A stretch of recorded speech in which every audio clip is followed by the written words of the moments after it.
اعوذ باللہ من الشیطان الرجیم بسم اللہ الرحمن الرحیم۔ اللہ رب العزت کے بابرکت نام سے ابتدا، وہ ذات جو رات کو دن کے اندر اور دن کو رات کے اندر تبدیل کرنے والی ہے۔ معزز ناظرین و سامعین، السلام علیکم ورحمۃ اللہ وبرکاتہ۔ کیسے ہیں آپ سب؟ امید ہے سب خیر و عافیت سے ہوں گے۔ اللہ رب العزت کی ذات آپ سب کو ایسے ہی خیر و عافیت کے ساتھ رکھے۔ معزز ناظرین و سامعین، آپ سن رہے ہیں چشتی وائس، اور ہم آپ کے لیے لے کر حاضر ہوتے ہیں ایسی بے شمار ویڈیوز جن کے اندر ملیں آپ کو بے شمار معلومات۔ تو معزز ناظرین، ہمارا آج کا موضوع سورۃ فاتحہ کا تعارف اور اس کے متعدد نام اور ان ناموں کے معانی۔ تو معزز ناظرین، اپنے موضوع کی جانب بڑھنے سے پہلے اگر آپ نے ہمارے اس چینل کو سبسکرائب نہیں کیا تو چینل کو سبسکرائب کر دیجئے تاکہ ہماری نئی آنے والی ویڈیو بھی آپ تک پہنچ سکے۔ تو چلیے چلتے ہیں اپنے موضوع کی جانب۔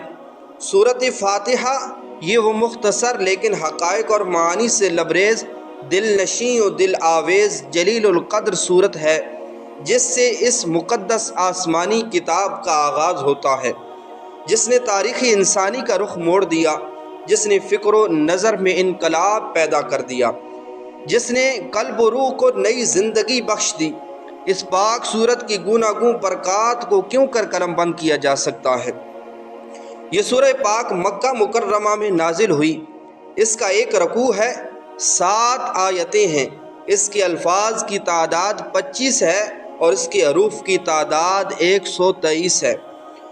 وہ متعدد نام جن سے نبی اکرم صلی اللہ علیہ وآلہ وسلم نے اس سورت کو یاد فرمایا، حقیقت شناس نگاہوں کو ان فیوز و برکات سے آشنا کر دیں گے جو اس میں بڑی خوبصورتی سے سمو دیے گئے ہیں۔ ان ناموں میں سے چند نام یہ ہیں۔ نمبر 1، الفاتحہ یعنی رحمت و حکمت کے خزانے کھولنے والی۔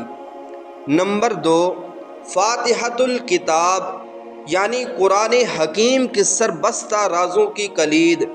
نمبر 3، ام القرآن یعنی حقائق قرآنی کا ماخذ و منبع۔ نمبر 4، السبع المثانی یعنی بار بار دہرائی جانے والی 7 آیتیں۔ نمبر 5، الشفاء یعنی جسمانی اور روحانی بیماریوں کا تریاق۔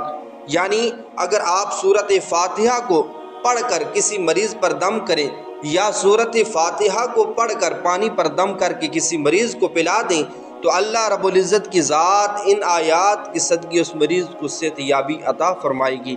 اللہ رب العزت کی ذات عمل کی توفیق عطا فرمائے اور ان چیزوں کو سمجھنے کی توفیق عطا فرمائے۔ سانسوں نے وفا کی اگلی ویڈیو میں پھر ملاقات ہوگی۔ السلام علیکم ورحمۃ اللہ وبرکاتہ۔